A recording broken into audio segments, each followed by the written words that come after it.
ni pesa pamoja nawe kauko dunia, kauko dunia, hata nikiona vitaka ni pesa uzo, oh ni pesa, oh ni pesa pamoja nawe Yesu, kwani giza iko dunia, natamani kukukaribia,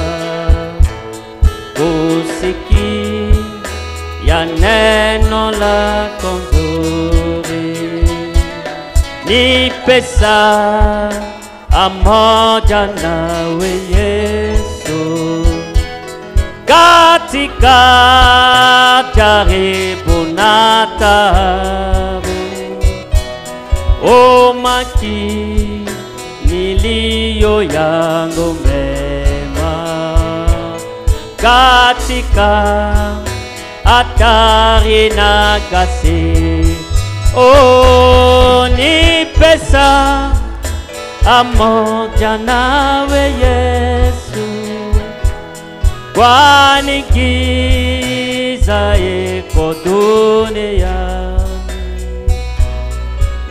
natamani kukukaribia, kusikia neno lako nzuri,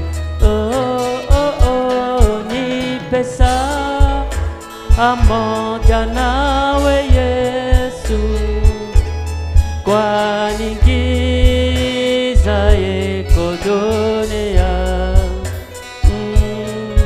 natamani kukukaribia, kusikia neno lako nzuri. Gloire à Dieu. Merci Seigneur Jésus. Merci beaucoup Dieu Tout-Puissant. Nous te remercions ce soir pour ta bonté. Toi qui es rempli de grâce. Tu es rempli de bonté. Tu es rempli de miséricorde. Tu es rempli d'amour. Nous t'acclamons ce soir, Seigneur. Nous t'allouons. Nous t'applaudissons. Nous disons merci, Seigneur. Nous disons gloire à Dieu. Que ton nom soit béni à jamais. Merci beaucoup pour la protection que tu nous as accordée cet après-midi. Nous sommes heureux ce soir de venir dans ta maison pour prier le Seigneur, afin d'écouter la parole. Et nous croyons que ta présence est avec nous.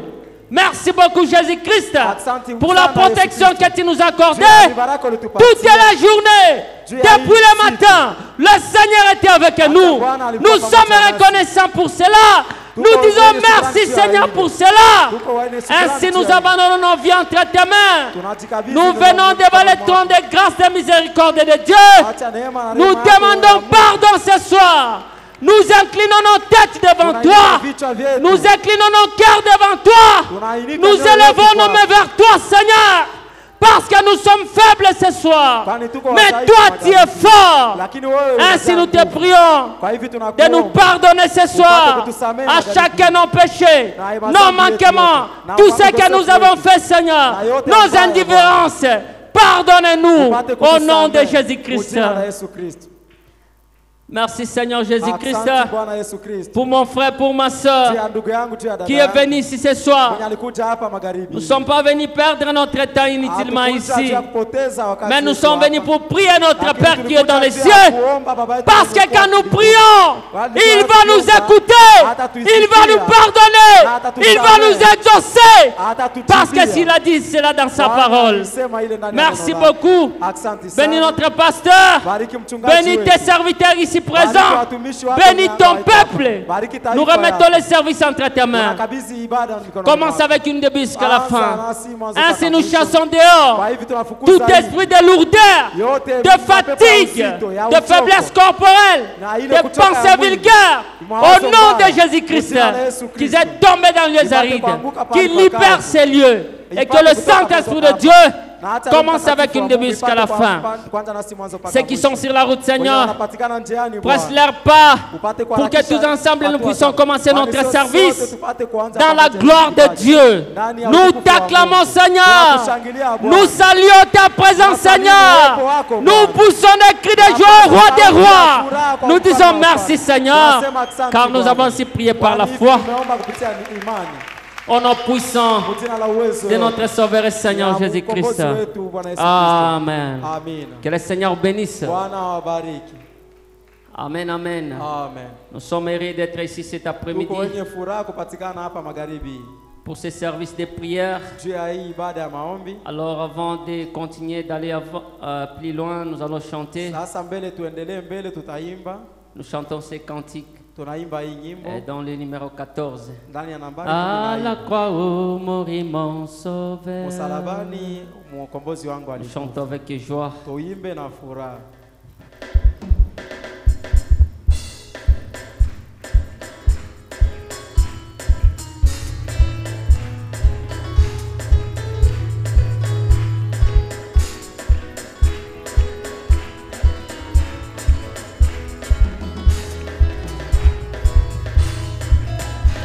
Oui, à la croix où mourit mon sauveur, j'ai crié pour être purifié. Et là, les sang fait appliquer à mon cœur, alléluia. Oh, chantez gloire, son nom Jésus gloire. Oh là, les sang fait appliquer à mon cœur, alléluia. Et en son nom, oui, je suis incroyablement sauvé. Dans la douceur, Jésus est à moi. Là, la croix, où il m'a réussi, alléluia. Et chantez gloire. En son nom, Jésus, gloire. Oui, l'agneau immolé, là, le sang fait appliquer à mon cœur, alléluia. Oui, fontaine qui sauve du péché, je suis heureux d'y être plongé. Là-bas, Jésus m'a sauvé, mais alléluia, gloire et ah oui, chantez gloire. En son nom, Jésus, gloire. Oh là, les sang fait appliquer à mon cœur, alléluia. Son nom, oh viens à la fontaine riche et douce, jette ton âme au pied du Sauveur.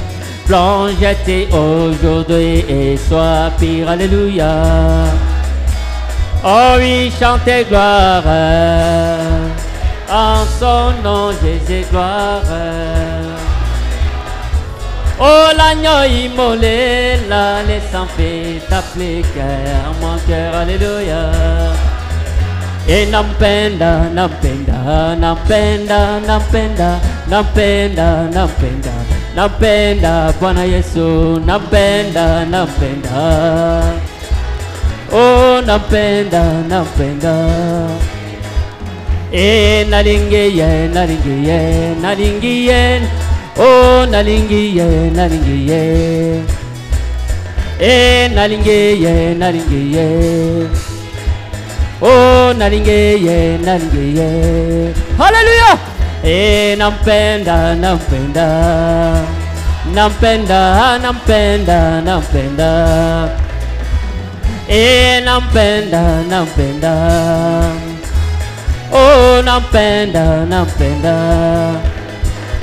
Et quel est cet homme de Jésus? Oh oui, quel est cet homme de Jésus?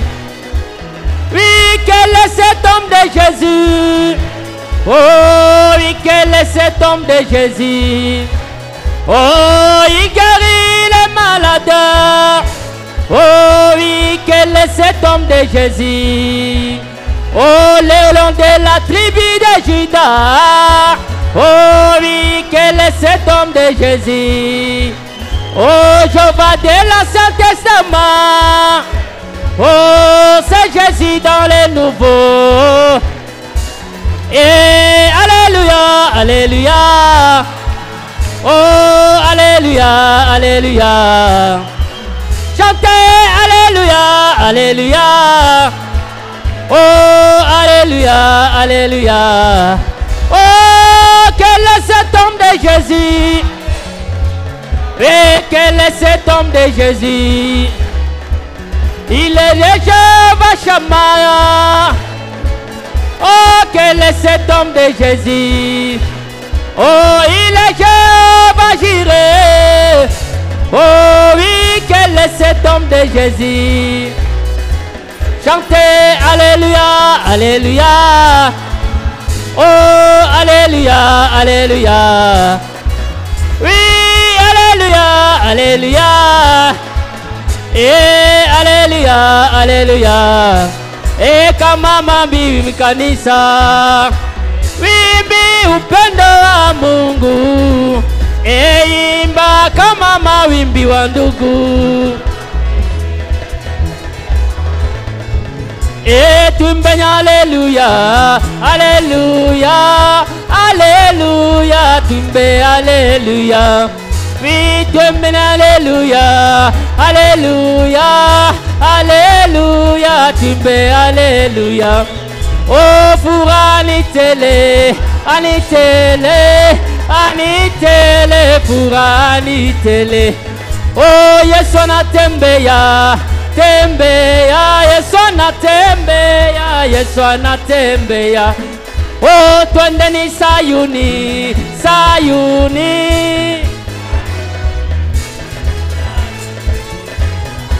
Oh, Sayuni, oui Sayuni, Sayuni, Sayuni. Nina imani kwamba nitafika.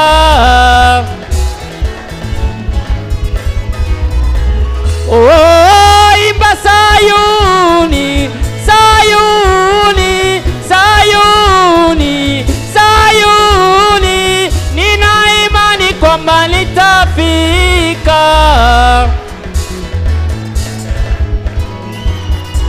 Imba Mokonzi, Mokonzi, Mokonzi, Mokonzi.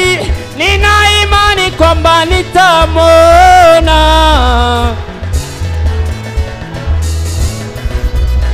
Oh, imba Masia, Masia, Masia, Masia. Nina imani kwamba nitamwona.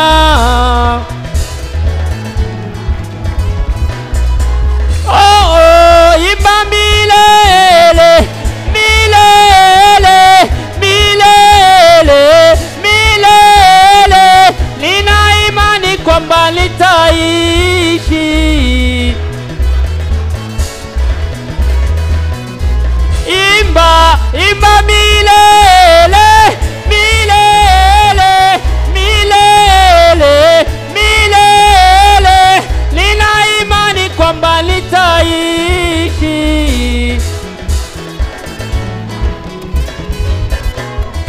Oh, imba milele, milele, milele, milele. Nina imani kwamba nitaishi. Oh, si tu as vu ton nom dans les livres. Oh, si tu as vu ton nom dans les livres. Oh oui, si tu as vu ton nom dans les livres.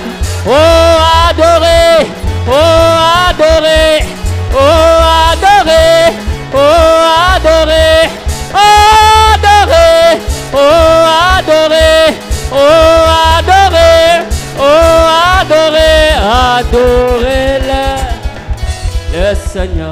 Alléluia. Amen. Que Dieu vous bénisse. Mungu awabariki. Gloire soit rendue à notre Dieu. Utukufu murudilie Mungu wetu. Alors sans plus tarder, nous allons nous lever Bila kugawia tutalamuka juu. pour appeler notre pasteur. Juu ya kuita mchungaji wetu. Tout en Jésus j'abandonne, je lui donne tout.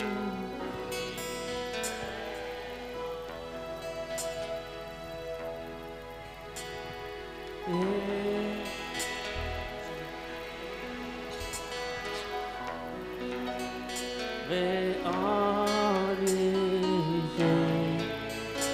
vivrai dans sa présence. Oui, j'abandonne. Oui, j'abandonne tout. J'abandonne.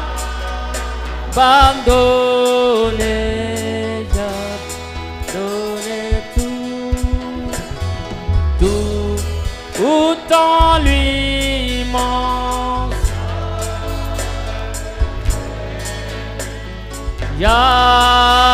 j'abandonne. Oh, tout en Jésus, abandonné, j'ai mes prosterne à ses pieds. Les plaisirs du monde d'oublier, j'y prends moi maintenant. Oui, j'abandonne.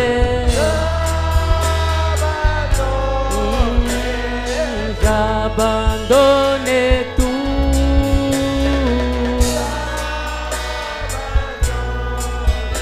Oui, j'abandonne tout, dans l'immense. Oui, j'abandonne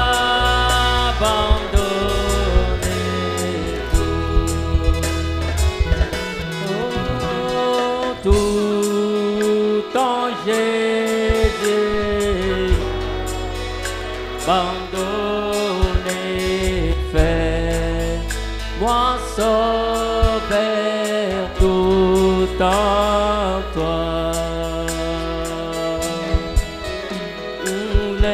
Laisse-moi sentir les Saint-Esprit voir que tu es pour moi. Oui, j'abandonne. Oh, j'abandonne tout ce soir. Oh, j'abandonne tout dans l'immense. Père béni, j'abandonne.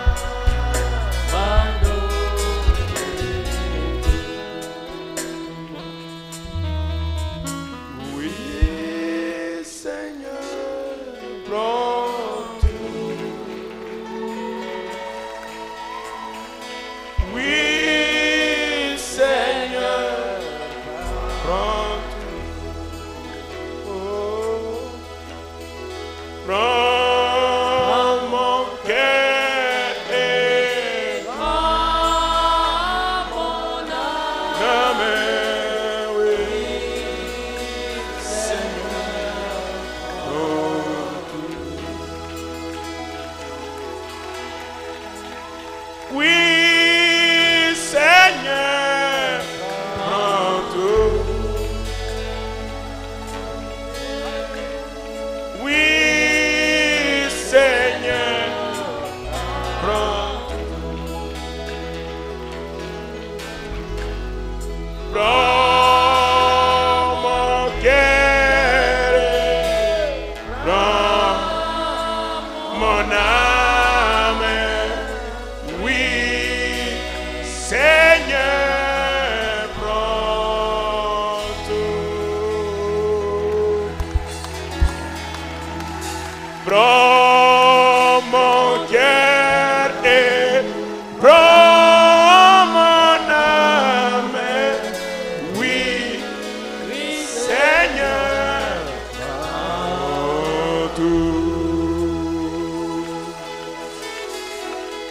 À toi seul la louange, Sifa ikurudilie. à toi seul l'honneur, Heshima ikurudilie. à toi seul la gloire, Utukufu ikurudilie. à toi seul la célébration, Kushangiliwa ikurudilie. à toi seul les acclamations. Shangilio zote ni zako. Oui, Seigneur, Hakika Bwana. prends nos cœurs, Chukua roho zetu. prends nos âmes, Chukua nafsi zetu. prends tout, Seigneur. Ubebe yote Et Bwana. au nom de Na Jésus-Christ, mjina la Yesu nous Kristo. sommes reconnaissants Hakika tunashukuru. de ta grâce, Na neema de ta yako. miséricorde, Na juu ya de rehema ton yako. pardon, Na msamaha de wako. ta guérison, Tunashukuru juu ya de uponyaji ta wako. libération, Tunakushukuru kwa de kutuweka tes huru. bénédictions. Tunakushukuru kwa mibaraka Nous disons mfululizo. merci, Tunasema Seigneur. asante Bwana. Et si maintenant, Na Père, hivi sasa on Baba, approche tunakaribia pour écouter ta parole je kusikiliza neno et lako entre de la prière, na kuingia ndani ya nous maombi. t'invitons. Tunakualika Viens sur la scène, kuja katika kazi écarte le du chemin, na utie mtu parle pembeni. toi-même. Wewe mwenyewe unene. Nous chassons les distractions, Tunafukuza ile kuzubaika. des envoûtements, Kulogwa yote des tunafukuza. faiblesses, Udhaifu yote. sommeil, Usingizi. maladie, Magonjwa. pensée vulgaire, Ile mawazo tous les machafu. démons. Mapepo. Théo, Théo, Ile Théo, Théo. ingia kabisa mtoke Allez, nje. tombeau des arides. Mwende mwanguke Que nyikani. le Saint-Esprit Acha Roho Mtakatifu contrôle le service. aweze kumiliki Du début jusqu'à la fin. kuanzia mwanzo mpaka Au mwisho. nom de Jésus. Mjina la Yesu Kristo. Amen. Amen. Que l'épouse dise Amen. Na bibi harusi aseme amina. Oh, répète encore une fois Amen. Sema tena amina mara nyingine. Amina. Que Dieu vous bénisse richement. Mungu awabariki bila mwisho. Amen. Amina. Je dis que Dieu bénisse richement. Nasema Mungu awabariki sana. Merci Amen. beaucoup. Je n'ai pas beaucoup de temps à perdre. Je voulais prêcher. Asante, sina wakati ya kupoteza. Je voulais prêcher. Nipenda kuhubiri. Ce soir, nous prenons nos Bibles Jioni ya leo tuchukue Biblia zetu. avant que nous puissions prier. Mbele tuanze maombi. Mais je prie pour 5 minutes. Hata kama tunaomba dakika 5 tu. Mais je voulais terminer ma prédication ce soir. Lakini nilipenda nimalizie mahubiri yangu nilianza jioni ya leo. On aura beaucoup de temps à prier demain. Tutakuwa na wakati wa kuomba sana kesho njoo. Est-ce que tout va bien? Je, mambo yote ni sawa? Merci beaucoup. Asante sana. Prenons Luc 15, Tuchukue Luka sura ya 15. du verset 8 au verset 9. Mstari wake wa 8 hadi wa 9. Le dimanche. Kwenye tulisoma siku ya Mungu iliyopita. Ou quelle femme, si elle a 10 drachmes et qu'elle en perde une, n'allume une lampe, ne balaye la maison et ne cherche avec soin jusqu'à ce qu'elle la trouve. Lorsqu'elle a trouvé, elle appelle ses amis et ses voisines et dit: réjouissez-vous avec moi, car j'ai trouvé la drachme que j'avais perdue. Au mwanamke gani mwenye sarafu 10 akipoteza sarafu moja, asiyewasha taa na kufagia nyumba na kutafuta kwa bidii hata aione? Na wakati anapoiona anaita rafiki na majirani akisema, furahini pamoja nami kwa sababu nimeona sarafu ambayo nililopoteza. Amina. Asseyez-vous. Kaeni. Et que le Seigneur bénisse la lecture de sa parole. Na Bwana abariki usome wa neno lake. Amen. Amina. Alléluia. Alléluia. Amen. Amina. Quelle bénédiction on a eu le dimanche passé. Ile mabaraka mfululizo tuliyopata siku ya Mungu iliyopita. À Dieu seul la louange. Basi sifa imrudilie tu Mungu peke yake. Amen. Amen. Pour tout ce qui ne cesse de faire au milieu de nous. Kwa ile yote nye hajawahi kuchoka na kutenda miongoni mwetu. Que son peuple puisse l'acclamer encore une fois. Basi na taifa lake limshangilie basi mara nyingine jioni ya leo. Amen. Amina. Aujourd'hui, dimanche je vais parler si nous l'avons trouvé. Siku ya Mungu iliyopita tuliongea kwamba tumeipata. Tunaipata na tunamupata. Tunamopata. Qui est-ce qu'on a trouvé? Tumepata nini? C'est Jésus. Ni Yesu. Qu'est-ce qu'on a trouvé? Tumempata nani? L'amour fraternel. Upendo wa kiungu La sainte décence. Ile sifa mzuri takatifu. Non. Utawa. Utawa takatifu. Utawa takatifu. Oui, et aussi la place en Christ. Na ile fasi yako katika Kristo. L'adoption, le placement. Na kuweka mwana mwenye mamlaka. Tunapata fasi yetu ndani ya Kristo. Tozuie sika na biso na kati ya Yesu Kristo. Paul a prêché l'adoption parce qu'ils avaient expérimenté l'adoption. Paulo alihubiri juu ya kuweka mwana mwenye mamlaka kwa kuwa alifanya mazoezi ya ile. Laissez-moi dire, Colomba ne l'a pas prêché. Acha nikwambie Kolomba hakuhubiri ile. Wesley ne l'a pas prêché. Wesley naye hakuhubiri ile. Luther ne l'a pas prêché. Luther naye hakuhubiri ile. Parce que en ce temps-là, Kwa kuwa wakati ule l'adoption n'était pas là encore. kuweka mwana mwenye mamlaka ilikuwa yaonekana bado. Tant qu'aujourd'hui, Wakati leo nous sommes dans la dispensation de l'adoption. tuko ndani ya wakati wa kuweka mwana mwenye William mamlaka. Branham l'a prêché. William Branham alihubiri. William Branham l'a vécu. William Branham Et aliishi. il a dit, Na yeye alisema, na yeye Branham alisema, l'église atteindra l'adoption. kanisa nayo iko ndani ya wakati ya L'église c'est pas la maison, c'est toi. na ule kanisa ambao wanazungumza ni wewe. Nous allons atteindre la place en Christ. Tutafikia nafasi yetu katika Kristo. Amen. Dis-moi un amen. Sema amina. Le frère va me dire, Ndugu Branham anasema s'il y aura une génération après nous, kama kutakuwa na kizazi kingine tatufuata, elle sera si puissante que notre génération. itakuwa ya nguvu sana kutushindia sie. Ndiyo. Pas que nous allons dépasser les prophètes. Hapana kwamba tutamtambuka nabii, hapana. Non. Hapana. Mais nous dépasserons la génération. Lakini tutavuka ile kizazi Kila vécu dans ça. yeye nabii aliishi ndani. Dis-moi amen à ça. Sema amina kwa hiyo. Et moi je vais vivre ça. Na mie nitaishi ile. Parce que depuis que le frère Branham est parti, Kwa kuwa tangia ndugu Branham alienda, 40 ans c'est déjà passé. kuisha kwa miaka 40 ishapita. N'est-ce pas vrai? Haiko kweli? Et sa génération, Na ile kizazi ile. Joseph Coleman, Joseph Coleman, Levi Peregrine, même Ora Robert, hata Ora Robert, toute la génération est ile partie. kizazi yote ilishaisha. Ils sont tous morts, Wote wamekwisha kufa, sont nettoyés. walishafagiliwa Il doit y kabisa. avoir une autre génération. Inaomba kukuwa na kizazi kingine Mais il a tazaliwa. prophétisé. Lakini yeye aliweza S'il y kutabiri aura une, kama kutakuwa elle na sera kizazi puissante. kingine, itakuwa na nguvu sana. Et tu veux me dire Na unapenda que je vais uniambie rester là avec les pieds croisés? ya kwamba utabakia na mikono na kunjama na miguu Si hivi, c'est les bonbons comme un enfant, unakuwa aliasa mtoto hivi. ni kule bombo sa mototo. Nali ya Bongo. bomboneti mwana Bongo. te Nitapika magoti. na kotia Je mabolo vais mwana m'agenouiller. Pardon, français, pas en français, pas en lingala. Je vais nitapika magoti Je vais m'agenouiller jusqu'à sec. jusqu'à ce La que prophétie du prophète s'accomplisse. ile unabii ya nabii itimilike ndani Il a yangu. dit, Yeye s'il y aura une alisema génération après nous, kama kutakuwa na elle kizazi sera kingine, plus puissante que la itakuwa nôtre. na nguvu zaidi ya kizazi Nous yetu. devons écrire l'histoire. Inaomba tuandike hadithi fulani. Haleluya. Thank you Jesus. Que tu veuilles ou pas, Upende tu usipopenda, seras écrit dans utakuwa l'histoire. ndani ya ile ya hadithi. Oh my. Quand le soleil brille, Wakati nuru jua inaangaza, ça brille pour le bien et pour le mal. inakuwa inaangazia wazuri na wabaya wote.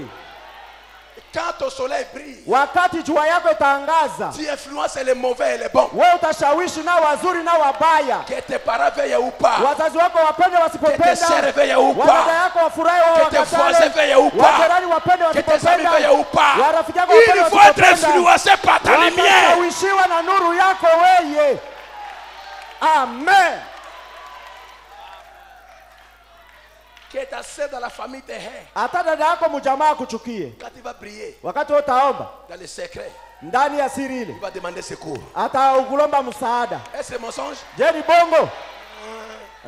Et que des gens nous croient ou pas, Watu watuamini il wasipotuamini, faut nous téléphoner dans les secrets. hakika watatuita hata musiri. Nous devons écrire l'histoire. Naomba tuandike hadithi yetu. Le prophète a prophétisé. La parole de Dieu ne faillit jamais. La bouche de Dieu a parlé. Cela s'accomplira. Si tu refuses, moi je récupère. Kamata ni yangu. Haleluya. Vaut mieux qu'il y a beaucoup de refus. Kwa watu wengi banaikatala hata. Cela s'est constaté dans un petit minorité. Ile sasa ikie kujiingiza njoo mkakundi kidogo yenyewe banaitika. Haleluya. Et quand il y a le petit là, la Nestlé, Kama kuko ule kalika maziwa kidogo. Nestlé ka kidogo hii. C'était trop concentré. Ilikuwa na butamu sana, iko kilo sana Nestlé maziwa ya mkopo kidogo hivi. Vous vous rappelez de cela? Mnaikumbuka Nestlé? C'était très sucré. Ilikuwa butamu sana tena kilo sana. Parce que c'était petit. Ilikuwa joka kidogo. Parce que c'était kwa kuwa petit. Ilikuwa kidogo. Soki batokaka moke. Kama tu bana kuonja tu kidogo. Bandimi prophecy wana. Banaamini tu ile unabii. Nzambe akosaila bango na makasi. Dieu va les forcer à arriver à ce niveau-là. S'il y a une minorité kama tu ile kundi kidogo ambaye taamini unabii, il verra Dieu agir avec puissance. Kazi na nguvu yote. Que la majorité, hata wale wengi, quand lait est dilué, hata kama banakatala inabangalia. Non. Quand le lait est dilué, wakati mumaziwa wanasambala wanaongeza mai. Banaongeza mai. Ce n'est plus sucré comme avant. Haitakuwa tena butamu saa mbele. Mais quand c'est encore reste seul. Lakini inabakia yo peke tu hivi na kilo yote inakuwa nguvu na butamu sana. Que beaucoup refusent. Hata wengi wakatae. Que la petite minorité qui croit. Ile kundi kidogo ambayo itaiamini. Se voir Dieu concentré. Iweze kumuona Mungu akijiingiza ndani yao. Amina kwa Bwana. Haleluya. Merci au Seigneur Jésus-Christ. Asante kwa Bwana Yesu Kristo. Je parle ce soir. Nazungumza jioni ya leo. Quel drachme as-tu perdu? Wewe ulipoteza pete gani? Wema gani? Quel drachme as-tu perdu? Wema gani wewe ulipoteza? Je vais aller vite. Nitaenda kwa haraka. Je vais lire la seconde venue de Christ. La seconde venue de Christ. Nitasoma ndani ya ujio wa pili wa Kristo mstari 63. Et s'il avait souillé, ou s'était souillé, kama walijichafua, yeye anajichafua. Kama yeye anajichafua d'une façon ou d'une autre, kwa namna moja au nyingine, et que les gens l'avaient vu, na watu walimuona cette femme, ule mwanamke ule mariée, aliyekuwa na bwana, et le mari lui donnait un tablier de drachmes. Na bwana alimupatia kitambala ile inajaa mapata mawema nyingi. Il y avait 10 drachmes. Na kulikuwa ile pata nyingi 10 ilikuwa pale, wema 10. Chaque drachme signifiait une vertu. Na kila wema ilikuwa na maana ya nguvu fulani. Et la femme l'a porté ici devant sa tête. Na mwanamke alikuwa anavaa ile kitambala kukichwa yake hivi. Na ilikuwa pale anaionekana. Si la femme, na kama mwanamke ule avait commis une erreur, alifanya kosa yoyote ile, a commis une faute, alifanya kosa fulani, on la prenait, walikuwa wanamchukua yule mwanamke, walikuwa wanambeba mbele ya wakoani wakuu, et l'homme ôtait la drachme correspondante de la vertu qu'il a perdue. Bwana alikuwa anatosha ile wema kufatana na jinsi ni wema gani alipoteza, ou de l'erreur qu'elle a commise, au ile kosa gani yeye mwanamke alifanya. Et quand le mari revenait, na wakati bwana alikuwa anarudia, akikuta pale hakuna tena ile wema pale, itaomba atafuta alipoteza wema gani. L'homme s'est divorcé de la femme. Na pale mwanaume alikuwa anatalikiana na ule mwanamke, na ule mwanamke alikuwa anatupwa nje na kufukuziwa. Maintenant, sasa ce soir, jioni ya leo, vérifie-toi toi-même. Ujichunguze we mwenyewe. Je ne parle plus mais de l'église corps de Christ. Siongee tena juu ya kanisa kama vile mwili wa Kristo kwa ujumla. Je parle à toi. Na kuzungumzia wewe peke yako. Et à moi. Na mie peke yangu.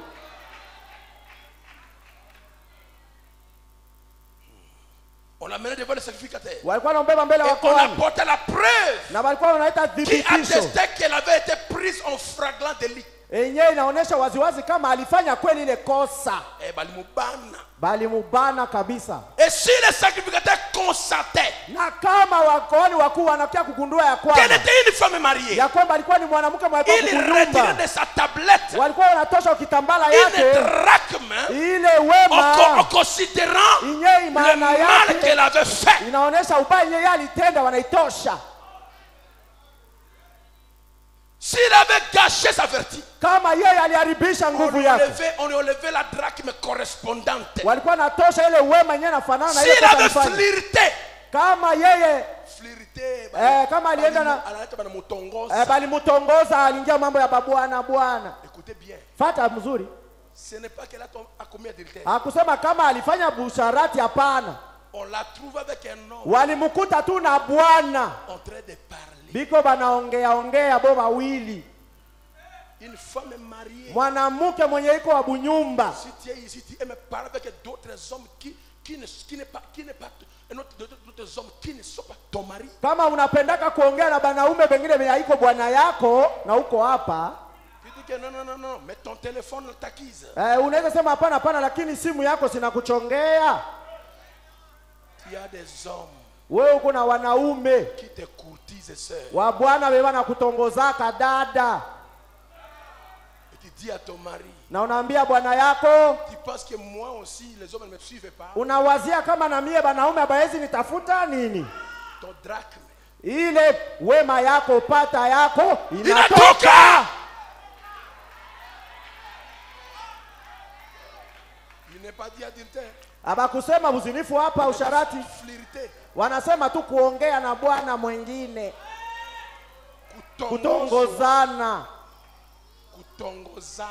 Kuna tongozana na bwana mwingine. On ne sait pas baiser. Basi atukupatiana hata busu. Elle ne m'a pas touché. Na yeye akulikumbatia hata kunigusa. Atukwenda hata kukitanda. Abaseme vya kitanda hapa na vya mabizu. Banasema ile kutongozewa ndio wanasema hapa. Unaacha mwanaume mwingine iko na kuzungumzia na kupenda. Unayoko mrembo sana. Kuko watu wanaume wachafu wanasemaka, si ma femme était morte, kama bibi yangu angekufa hata, je vais te retirer de ton mari. Wewe njoo mwenyewe nitakutosha kwa ile bunyumba huko hapo. Et toi tu es là pour écouter ça. Na wako pale unatega masikio kunafuata kwa makini. Sache que ton drachme, ujue kama wema yako est déjà ôté. Ilishatoka zamani.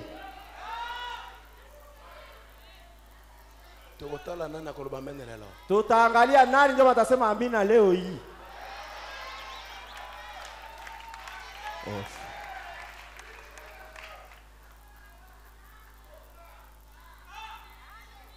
Il y a de ceux-là qui, quand vous dormez, huko wengine wenyewe kama wakati unalala, l'homme dort, bwana analala, elle regarde, anaangalia kama bwana ishaanza lala, anafungula telefoni, anatia na écouteur, commence à parler avec ce monsieur-là, anaanza chatter sasa na ule bwana. Ton drachme est ôté. Pete yako wema yako ishatoka zamani. Et les hommes na wanaume nao qui aiment la même chose, nao wanapenda vile vile. Oh, tu es jolie. Oh, wewe ni mrembo. Je regrette si mina juta tu ne peux pas rencontrer avant. Kama jua nikasi kukonaka hata mbele. Dieu a commis l'erreur. Mungu alifanya kosa. Dieu a commis l'erreur. Maana Mungu alifanya kosa hivyo kumwona mbele. De t'avoir laissé marier ta femme. Kukuacha wewe ole bibi yako memuko nayo umuoe. Alifanya makosa Mungu. Dieu a commis l'erreur. Mungu alifanya kosa. Vraiment si je savais l'avenir. Kama ningekuwa najua siku za usoni, haingekuwa wewe njoo mwenyewe. Ton drachme est ôté. Na wewe pete yako wema yako nayo imetoka. Amen. Vérifie le drachme que tu as perdu. Chunguza ni wema gani ushapoteza. Si elle avait flirté, kama yeye alitongozana, elle montrait ainsi qu'elle n'était pas fidèle à son mari. Na anaonesha kwamba yeye hakuwa wa mwaminifu kwa bwana yake. Vous flirtez avec le diable. Nyie muko mnatongozana na shetani nyie. Vous partez consulter les féticheurs. Munaenda kuona walozi waganga wa kienyeji. Dieu là-bas, tu es ici. Uko hapa, unaenda kule unakuja hapa kubeteni. Banatia pale bandelete kama rouge na licho ya mweusi pale, unaenda kule chini ya mgomba. Kimya kimya, siri siri. Angalia kwanza maisha yangu iko aye. Uyuwe pete yako ishatoka.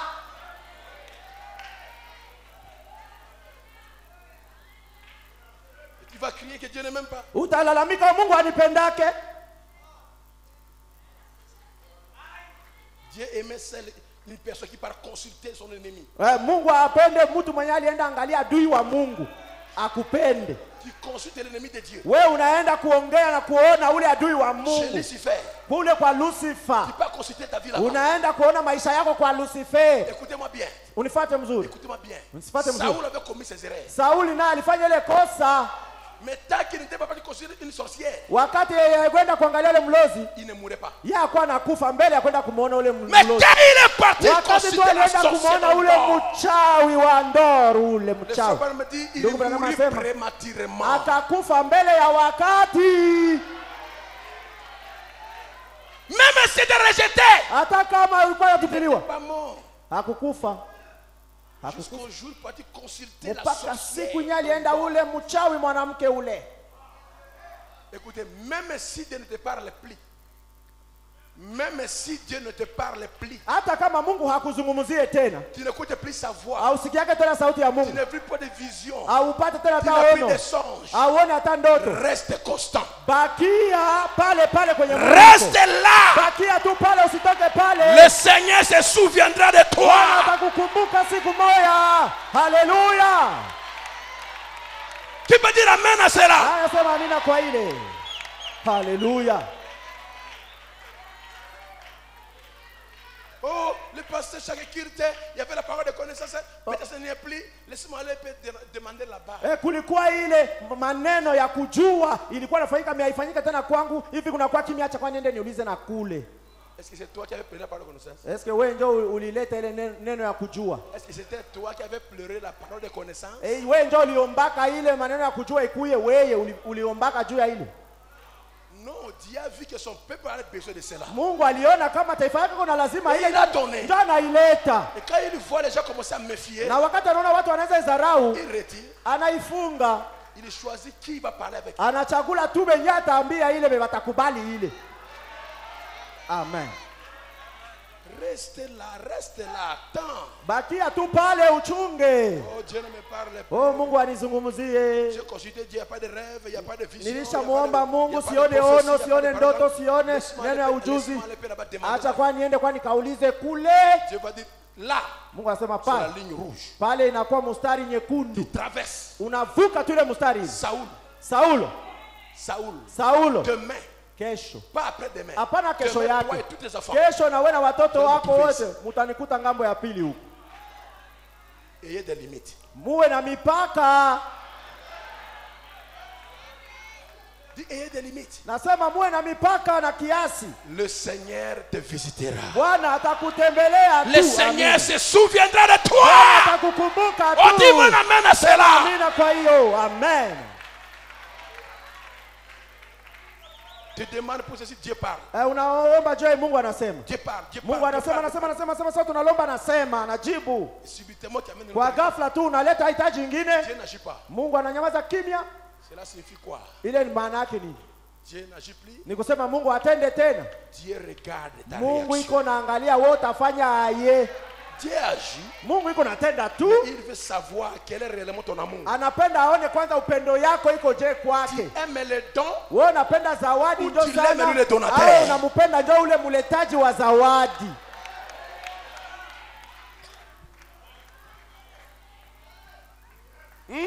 Haiko vile flirter avec le diable. uko natongozana na shetani. On lui enlevait la drachme correspondante. Walikuwa wanamtosha ile pete au wema yenyewe na Quelle que fut la faute, hata ikosa kosa ana. on lui enlevait la drachme correspondante. Wema yenyewe nafanana ile Au kosa. retour de son mari, wakati bwana celui-ci voyait qu'elle avait été marquée. Na wanaona kama ule mwanambibi yake maisha tosha pete moja. Il divorçait immédiatement. Naye alikuwa anatalikiana na ule bibi pale pale. Hakuwa na jambo ya kufanya na ule mwanamke wa vile. Hakuwa anapenda tena mwanamke wa ile tabia.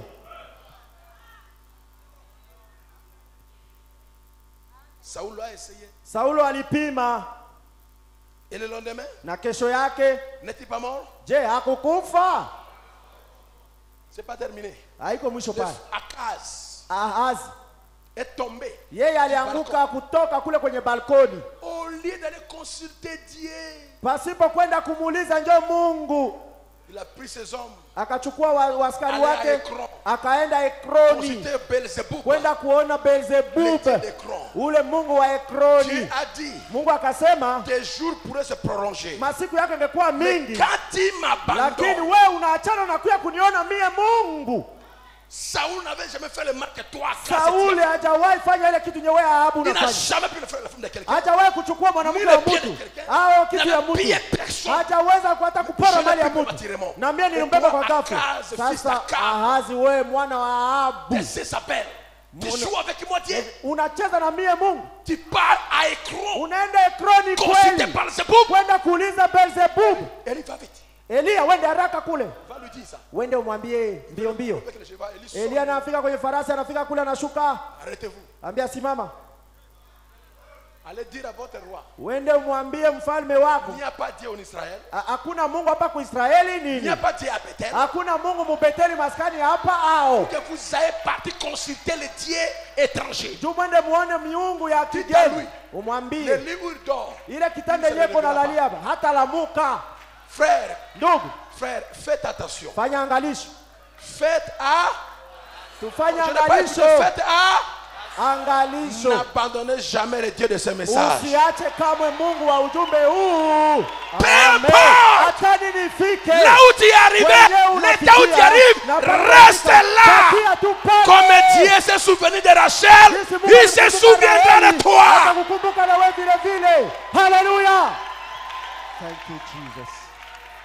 Dieu se souvient de Rachel. Mungu alimkumbuka Elle lui donna Raheli Joseph, na akampatia le Yosefu. super enfant. Ilikuwa ni mtoto mzuri sana. Attends-toi à Dieu. Na wewe ujigojelee kwa La Mungu. chose spéciale arrivera. Ile kitu ya muhimu sana itakufikia. Oh, tu peux dire amen à ça. Amina, amina. Tu peux dire amen, Na alléluia. Amina, alléluia.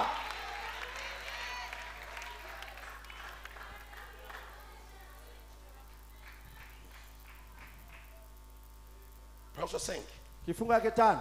L'église ferait mieux de s'examiner à la lumière de la parole de Dieu. Kanisa itafanya mzuri kujichunguza kufuatana na nuru ya neno la Mungu. Concernant notre pureté, Kuhusu usafi, utawa, utakatifu. notre loyauté Ile uwema wetu ubie uaminifu wetu et notre dévotion. na ile kujitoa kwetu. Vérifie, Chunguza, vérifie ta pureté. chunguza utakatifu wako, utawa wako. À quel niveau tu te fâches? Uko mkiwango gani wewe unasirikaka? Est-ce que tu accumules les problèmes avant de se fâcher? Je, wewe unakuwa unachanga kwa maneno unaweka kisha utakia kasirika nyuma mara moja. Petit problème. Hao ni kakitu kadogo tu, mara moja moto inawaka. Vérifie ta pureté. Chunguza utakatifu wako au utawa wako. Toi qui touches au sein des femmes. Wewe unagusaka maziba ya wanawake. Vérifie ta pureté. Chunguza utawa À wako. l'école, tu tapes les derniers. Kule kwa masomo na kwa napiga dandina Vous les wafie. élèves. Vous les élèves. Nyinyi wanafunzi wa masomo. Vous les maîtres. Nyinyi walimu kwa Les masomo. professeurs. Nyie walimu.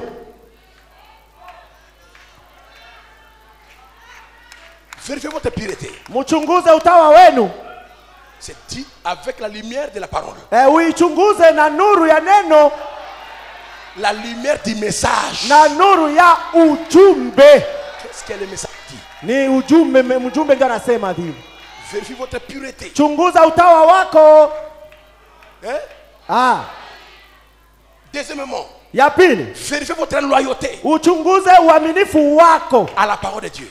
par rapport na neno ya Mungu. C'est que Dieu, il y a un chanteur qui a chanté. Ce que Dieu a fait pour moi, je ne peux pas tout raconter. Yenye Mungu alinitendea mimi siwezi sema Ce que yote. Dieu a fait pour Yenye moi, Mungu alinitendea mimi je siwezi ne peux sema pas yote. tout raconter. Siwezi fasiria Ce que yote. Dieu a fait pour moi, Yenye Mungu je ne peux alinitendea. pas tout raconter. Il Sitaweza m'a sauvé, kumaliza, il m'a lavé aliniokoa, par son aliniosha na sang. damu yake. Ce que Dieu a fait pour toi, Yenye Mungu alikutendea wewe. vérifie ta vie maintenant. Chunguza maisha yako sasa. C'est le temps de l'inspection Ni générale. wakati ya kujichunguza wewe wote. Vérifie ta loyauté. Chunguza uaminifu wako.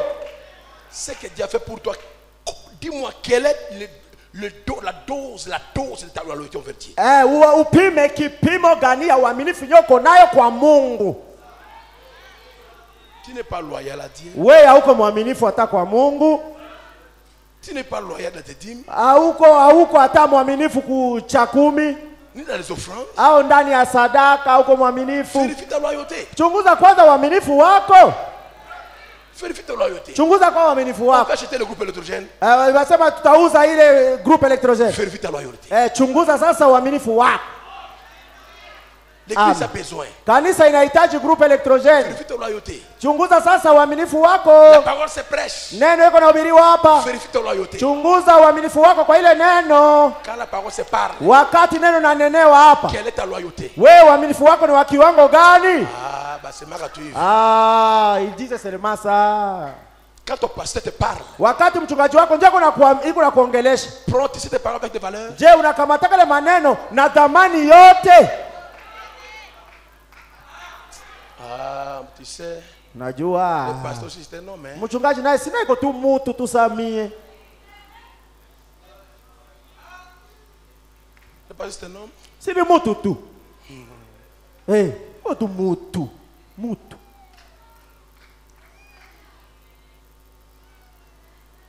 Vérifie ta loyauté. Chunguza uaminifu wako. C'est pas encore terminé. Siyamaliza. Vérifie ta dévotion. Na uweze kuchunguza kujitoa kwako. Ta vie de consécration. Maisha yako ya kujiweka wakfu. Vérifie ça. Chunguza nayo ile. Hein? Ah, ni tout que gêner.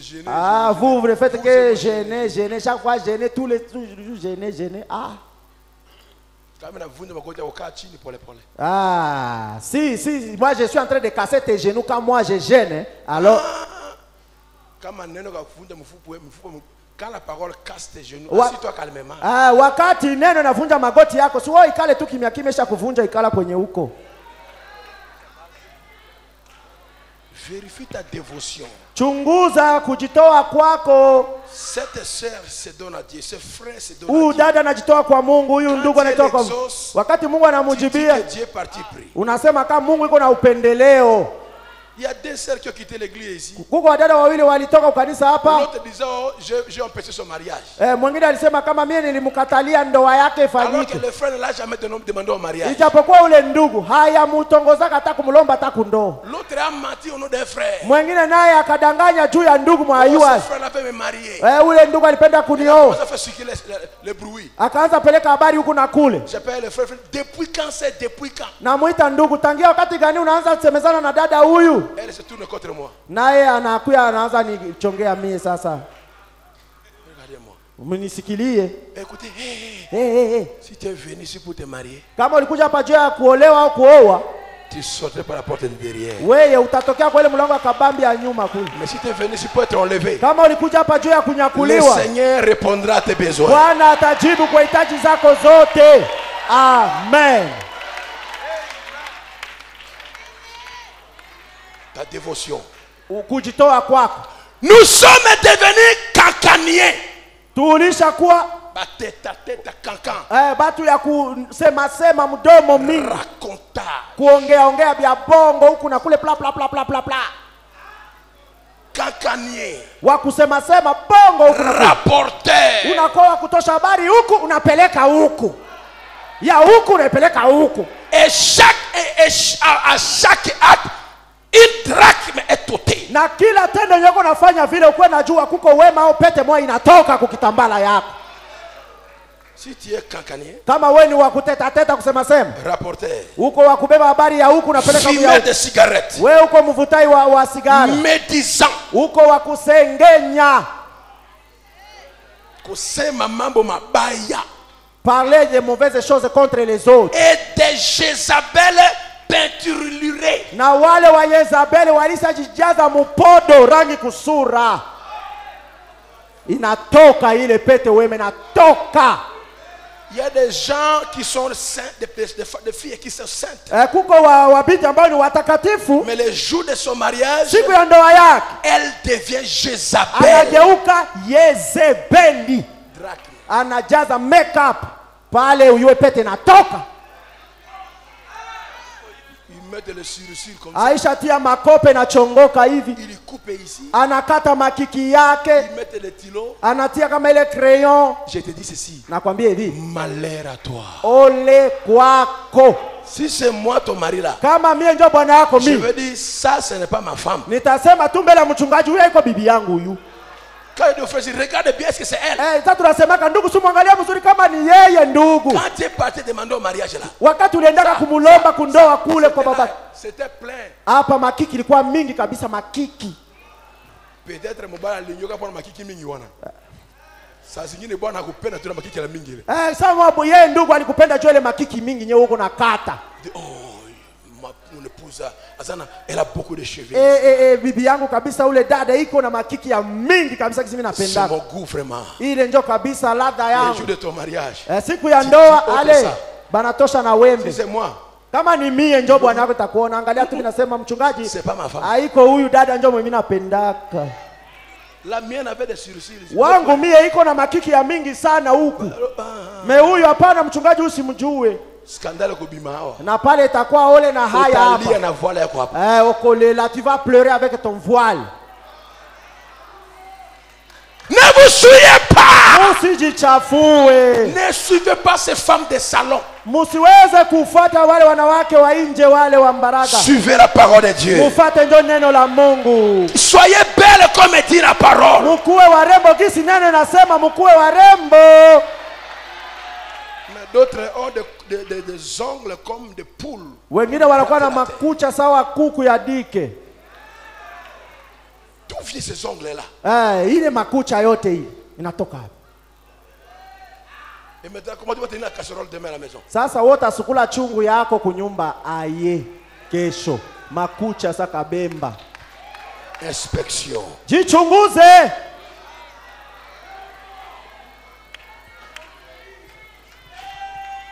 Oui, tu es comme Jézabel. Unakuwa kama Yezebeli. Unajaa rangi kusura ovyo. Makeup. Et maintenant on dit que aussi checker. Sinon pas ça va casser. Ndugu na kama unatia ile usicheke. Ils mettent cette peinture. Banatiaka rangi sawa hii dekoro hapa inakauka hivi inakuwa sawa beton. Ukicheka inatoka kama mistari. Merci. Merci beaucoup. Asante. Tu ôtes ton mariage sans Dieu. Wewe uko naingia mwa ile ndoa bila Mungu. Oui, tout ce que le reste du monde fait. Ile yote yenye dunia inafanyaka. L'église chrétienne s'y mêle aujourd'hui. Na kanisa ya Kikristo nayo inavikopie inajibeba ndani ya dunia. Dans les années 90. Mwaka 90 kule. Aucune sœur ne portait les habits qui laissaient ici ouverts. Hakukuwa hata dada mwenye alikuwa anaacha kifua yake wazi. Mais aujourd'hui, lakini leo hii parce qu'une musicienne, utaona kama ni mpiga rekodi gani mwanamke kule kama Celine Dion au alivala anatia na madantele lushungi hapa mustikere hapa na badada yetu pale na unitengenezea tu vile utie mustikere hapa na ile makamba ya soutien kunaonekana dada tout ce que le monde fait inya dunia iko nafanya wewe unafanya copier coller.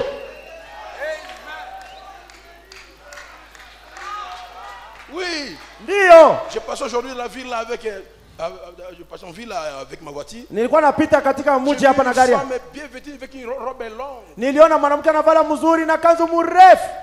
Mais malheureusement. Lakini ole ya ile robe tous les coins et recoins de son corps étaient palpables. Ni kusema ile mwili yote makona yote ya mwili yote unaweza uione na jichapa. Je dis tu savais combien tu es ni. Ningesema kama angeliwa kisi kuna tembelea watu buchi.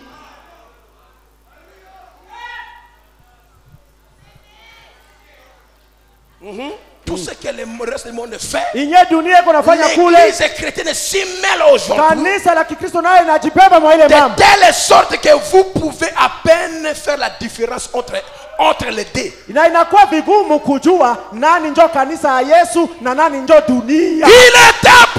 de faire l'inventaire. Dis-moi ramène ça. Il y a des habits à modifier, mes sœurs. Si tu ne peux pas modifier, porte même un polo à l'intérieur qui s'appelle body quoi. Kama unashindwa kuweza kumodifia ile robe, tia hata polo t-shirt ndani. Vala polo. Tia t-shirt body jana kisha utie ile nyingine nya utamodifie yulu. Ton corps est sacré. Mwili wako ni takatifu.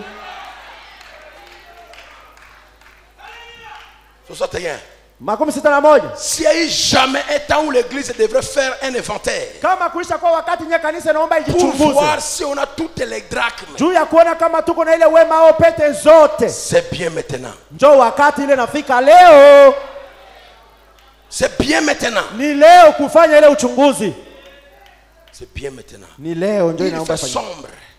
Giza ishakuwa. L'oppression. Na kunakuwa mateso. Et les nuages d'une civilisation dévastatrice. Na mawingu ya ile usilimu ya kupomoa sont suspendus au-dessus de la terre. Ilishakuwa juu ya dunia. Partout c'est le péché. Fasi yote zambi inajaa. C'est la débauche. Iko ni uzinifu tu uchafu. Nous vivons une époque terrible. Tunaishi mkizazi moya hatari sana. Où règne la méchanceté. Yenye ubaya inatawala sana. Les gens ne vont à l'église que pour la forme. Watu wanaenda kukanisa tu juu basi seme hakuenda.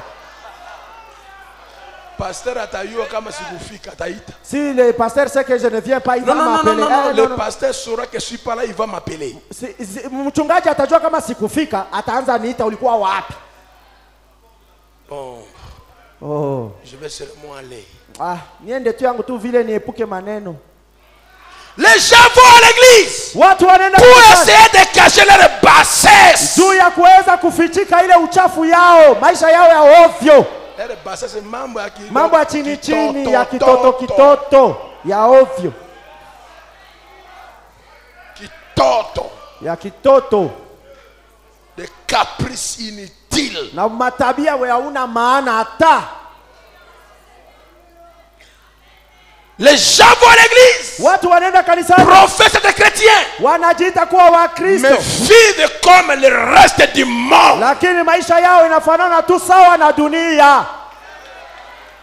Qui pourrait voir une sœur avant? Nani angeweza kuona dada wakati ya zamani ile? Avec un pantalon. Iko na vala suruali. Et une pagne dessus de cela. Na iko na kikwembe yulu. Nani ndio angeonaka wakati ya zamani ile? Non sœur montait stout. Dada yetu walikuwa napanda kupikepe stout. Sans pantalon. Bila kuvala pantalon ndani, kutia kwembe yulu anapanda na kikwembe. Aujourd'hui il y a des bis. Tu vas où avec les pantalons? Leo nauliza dada unaenda wapi na mbati? Unaenda nayo wapi? Il y a bis, il y a taxi. Oh, juu ya taxi. Oh, tu voyages sans Dieu. Huko ndio unasafiri bila Mungu dada.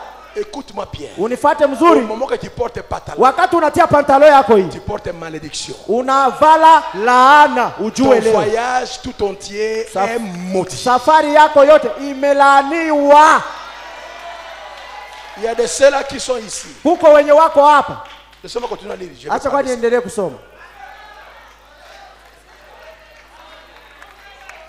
Ils boivent. Wanakunywa pombe. Ils fument. Wanavuta sigara. Ils jouent à l'argent. Wanacheza mchezo wa pesa kati ya pesa. Les femmes s'habillent. Wanawake wanavaa d'une façon immorale. Kwa namna moja ya uchafu. Portant au public. Wakivala hadharani. Les habits qu'elles ne devraient même pas porter dans leur cabinet de toilette. Manguo yenyewe hawezi vala hata muwese, anaivala nje.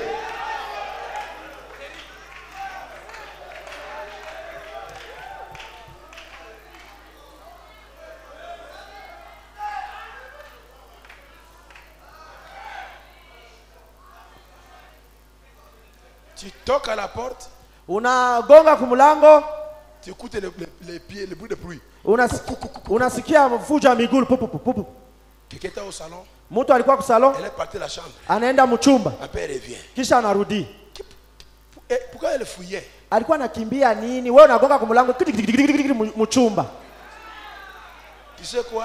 Unajua nini? Elle était en collant. Yeye alikuwa anavala collant cycliste. Elle était en sous-vêtements au salon. Alikuwa naikala na nguo ya ndani pale ku salon. Regarda Novelas TV. Na iko nafuata Novelas. Et quand il a toqué à la porte. Wakati wewe uligonga TV koko. Elle a regardé par les rideaux. Akaangalia kule kwenye rideau hivi Yuko frère. Ni ndugu.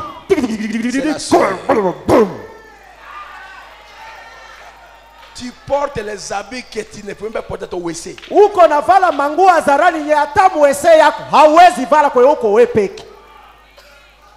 C'est la bouche de Dieu qui a parlé. Ni neno la kinywa cha Mungu ndio inasema. Amen. J'étais dans un mariage. Nilikuwa katika ndoa moja. J'ai vu une femme ronde. Niliona mwanamke mmoja kiviringo. Avec une petite habit qui termine ici. Na iko na kanguo kanaishia hapa hivi katikati ya paja hapa. Une grosse mastodonte. Na yeye iko ndio na mulima kabambi huko. Et quand on dit le cadeau de la famille, wakati wanasema mulete basi zawadi sasa ya jamaa ya mwenye alilunga, c'est elle qui a récupéré la danse. Yeye ndio anakamata sasa danse sasa. Je dis seulement et de certains ayez pitié. Na nikasema tu kwa wengine kusikiliaka tu huruma bayamae bia hivi. Elle pensait qu'elle est la vedette. Aliwazia kama yeye atajulikana, yeye ndio anayua dance. Vous portez des habits que vous ne pouvez pas porter au salon. Muko na vama manguo yenye amwezi vaa hata mchumba wako au mwese. Toi dans ta toilette, dans le cabinet de toilette, tu pars avec quel habit? Wewe kule ndani kwesi yako unaenda na nguo gani? Il y a des gens qui marchent dehors avec ces habits là. Ndugu Branham anasema kuko watu wanatembea nje na ile manguo wanaenda nayo kwese. Combien de drachmes sont ôtés ici? Sasa uniambie pete au wema ngapi inatoka kwa ile kitambaa yako? Vous avez votre toilette dehors. Wewe uko na wese yako nje. Nje ndio votre inakuwa. douche dehors. Nafasi yako ya kunawia nayo inakuwa nje. Tu pars te laver dehors. Kikoso yako iko tu nje, wese nje. De ta douche. Na unatoka kule kudushi na kikwembe katikati passport dada. Cet habit-là, ile manguo ile, tu ne peux même pas la porter dans ta chambre. Hawezi hata ivala mchumba yako ya kulala.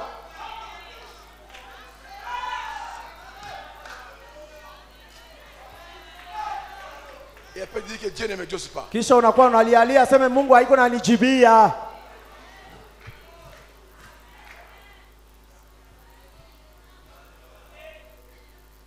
Et cependant, na kwa hiyo elle les porte en public dans la rue. Anavala sasa ile manguo ya kuesenja anaivala hadharani. Et l'amour fraternel Na upendo wa kindugu est une chose qui est presque en voie de disparition. Na ile upendo wa kiungu iko kitu nye iko naonekana kwa haba, iko napotea. Nous n'avons pas perdu une drachme. Si hatukupoteza tu pete moya. Mais nous les avons pratiquement perdu toutes. Ulishapoteza ile pete wema yote 10 ishapotea. Oh Dieu. Qui est-il devant Dieu? Wewe uko nani mbele ya Mungu?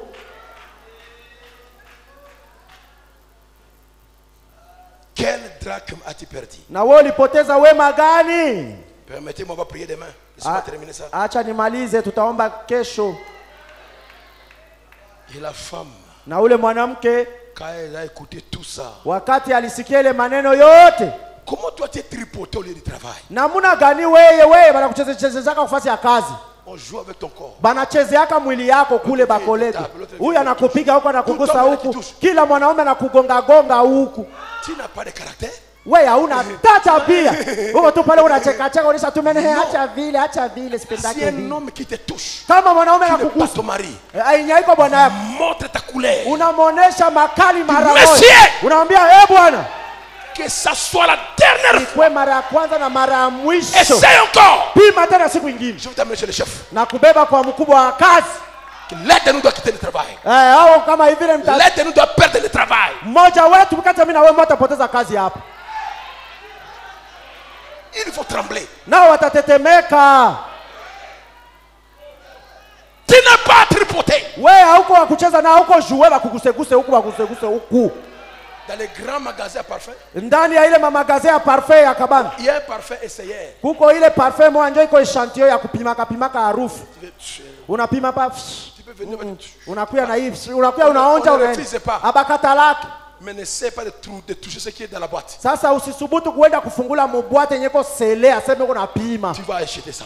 Utaiuza na nko. Tu es parfum dans la boîte. Wewe dada, uko ile parfum ya mboîte. Tu n'es pas essayé. Wewe uko wa kupima, uko wa kuonja. Tu es dans la boîte. Wewe uko ndani ya boîte. Respecte-toi. Ujiheshimishe. Et fais-toi respecter. Na ujiheshimishe. Hallelujah.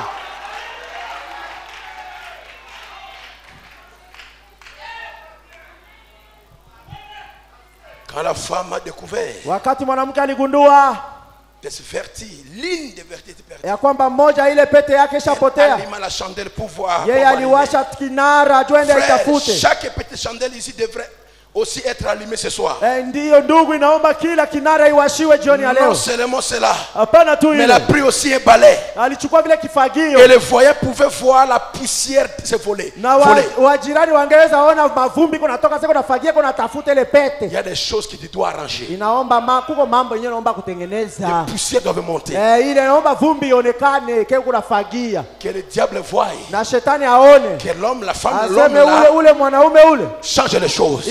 La femme est là. Cherche quelque chose. Je ne peux plus jouer avec elle. Elle nettoya sa maison de fond en comble. Car la venue de son mari était proche. Et s'il a trouvé ça, c'était drachme. Elle serait taxée de prostituée. Frère, dans ces glorieux airs que nous vivons maintenant, il nous incombe à nous, l'église de Dieu vivant, de nous examiner, de venir devant Dieu, d'allumer la chandelle de la parole de l'évangile et de nous examiner pour voir s'il ne nous manque pas quelque chose. Surtout quand nous voyons tout ce qui se passe. Nous sommes au temps de la fin. La venue de Christ est proche. Il n'y a pas d'autre espoir dans le monde pour l'église. Écoutez bien. L'église est en train de se fainéanter. L'église est devenue fainéante. Pour gêner, juu ya kufunga chakula inaomba mchungaji ndio alisema kama tuko na mafungo ndio utafunga. Juu ya kuomba inaomba kwamba kutikise kidogo. Bwana usimame mpendwa tuombe. Est-ce que tu peux prier? Je suis fatigué. Unaweza omba hata wewe peke, simama na uombe. Là j'ai dit lève-toi. Pale nasema simama na ukule, simama na ukule, simama na utembee. Na wewe simama omba. Vérifie ta dévotion. Uweze kuchunguza bidii yako, kujitoa kwako. L'église c'est fainéante. Kanisa inakuwa goigoi, pumbafu. Il n'y a plus de cris de prière. Hakuna tena kelele za maombi. L'église n'a plus de conscience. Kanisa haina tena tazamiri. Ils font des histoires. Wanafanya mambo unaangalia. Ndugu kweli. C'est pas la sœur là. Haiko dada ule, dada huyo. Osakana nangai na kulatelo pantalon. Uko nacheza na mie wewe, takuvalia pantalon. Unichunge na iko nayo mshamba anaenda kuvala pantalon dada. Vérifie bien la garde-robe de ta femme. Chunguza kwanza kabati ya manguo ya bibi yako. Usa valise là. Hao ile valise yake chunguza frère. Peut-être là un pantalon que tu ne sais pas. Labda Aisha kauza pantalon yenye wao wake atakuvalia. Elle est entre porte pantalon et quand elle sort. Anaingia anavala suruali sana kutokea hivi. Même elle me dit oh nzambe ngolu kaka. Hata Mungu nasema Mungu pokea roho yangu. L'église n'a plus de conscience. Kanisa haina tena zamiri. C'est à peine que vous pouvez la réveiller. Inakuwa kabisa kwa magumu ndio unaweza lamusha kanisa. La Bible dit qu'elle viendra à dire. Na yeye Biblia sema atafikia kusema. Voici mon maître tarde à venir. Angalia basi bwanangu anachelewa kurudia. Les gens watu sont très dévots. Wiko wanakulana wao kati yao. C'est mort. Wanalumana meno, kupigana magomvi. Lumana kupalulana makucha. Kusoa na minu. Na kuna lumana na meno kabisa. Les uns les autres. Wamoja na wengine. Les gens c'est écoutez bien. Mfate bien. On est très exactement à cette heure-là. Tuko kabisa ndani ya ile wakati kabisa. Tout est prêt. Les pages sont tournées pour ainsi dire la venue du Seigneur est proche. Ile yote maneno yote hakikisho yote inaonyesha kwamba Bwana anakaribia kuja. Les gens sont en train de dévorer. Watu wiko wanalumana, wanararuana, wanalumana meno. Et se combattaient les uns les autres. Na banapigana wamoja kwa wengine. Croyants! Waamini! Vous vous battez entre vous. Mungu anapigana nyinyi kwa nyinyi. Vous vous combattez les uns les autres. Mungu anajipiganisha wamoja na wengine kati yenu. Des groupuscules parmi les gens. Munakuwa na vikundi kati ya kanisa, vikundi. s'attaquant les uns les autres. Kisha wakiambatana wakipigana wamoja kwa wengine. Kama na pima na wewe anakuja sebote. Soki amekika kaka kusimba yo, asimbi ngape. Si elle te touche, elle nous touche tous. Kama tu anasubutu kugusa, hayo ile vita ni asie bote. Quoi? Qu'est-ce que tu as dit? Unasema nini?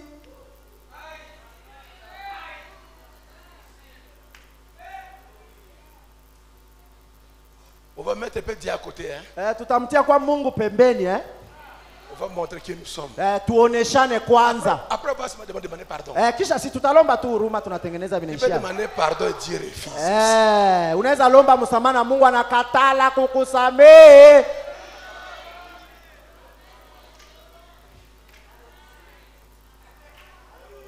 Quel drachme as-tu perdu? Na wewe ulipoteza wema gani basi? Après avoir écouté la parole de Dieu. Kisha wewe kusikia neno la Mungu. Mondanité toi. Kidunia ni wewe, magomvi wewe. Jalousie toi. Wivu ni wewe. Toi. Vyote wewe. Division toi. Ukabulana ndio wewe. Sectarisme toi. Ile makundi kundi ni wewe. Ukabila ndio wewe. Ulozi hautabaki. Consulter le magicien toi. Ile uchawi ni wewe. Kulogana wewe. Wewe sumu ndo hatari. Yote ya mubaya njoo wewe kabisa, professional.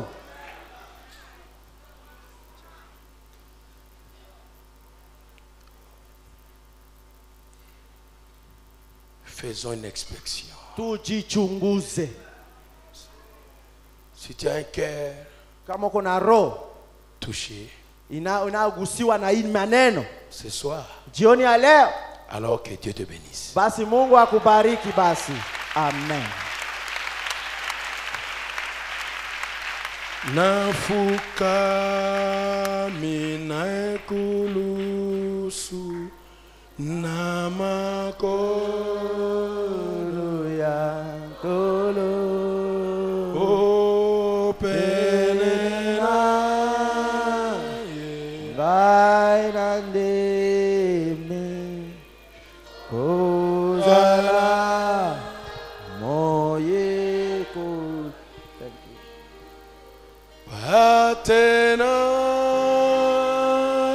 etonga naloba kalakulu nangomba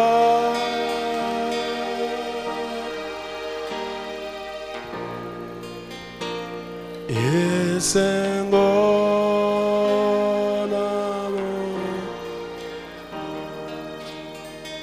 nafuka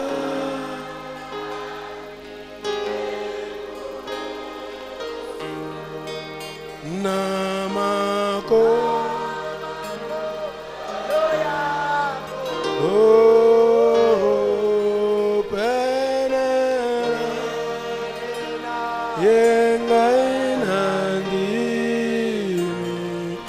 kojala.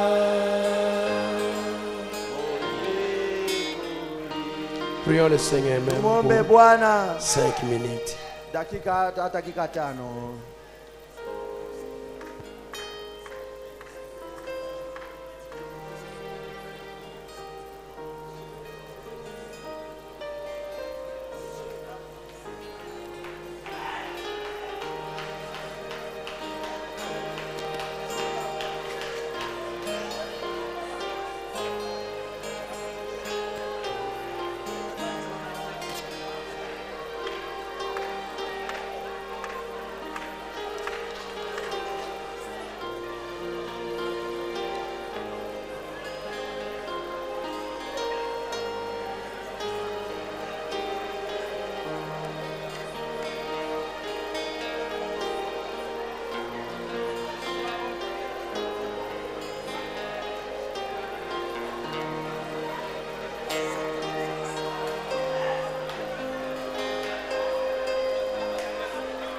Je repose mon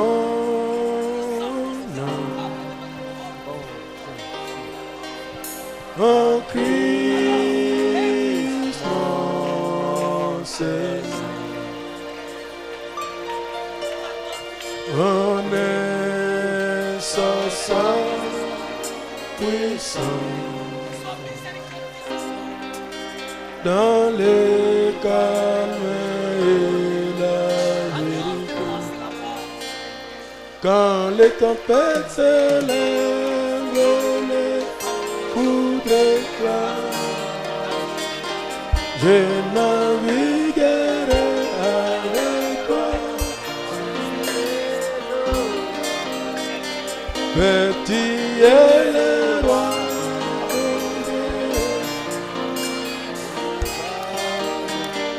je serai comme son chanteur.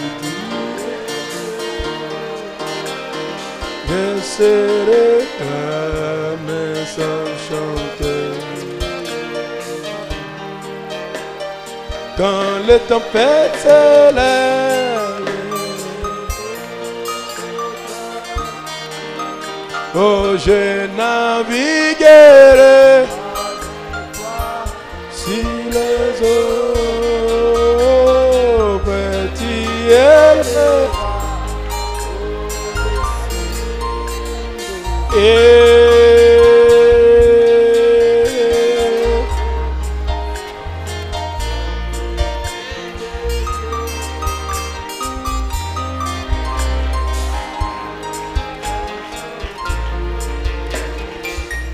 oh, quand les tempêtes se révèlent,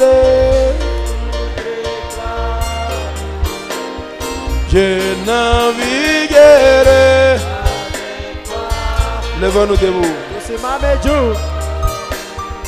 Berti est le roi au-dessus. Je serai calme, sachant que tu es Dieu. Je serai calme, sachant que tu es Dieu.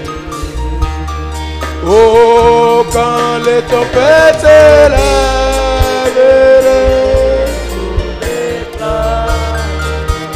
oh, je naviguerai avec toi. Oh, petit est le roi,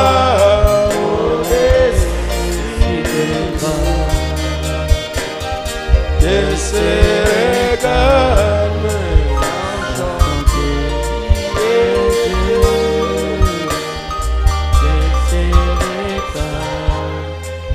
sachant que tu es.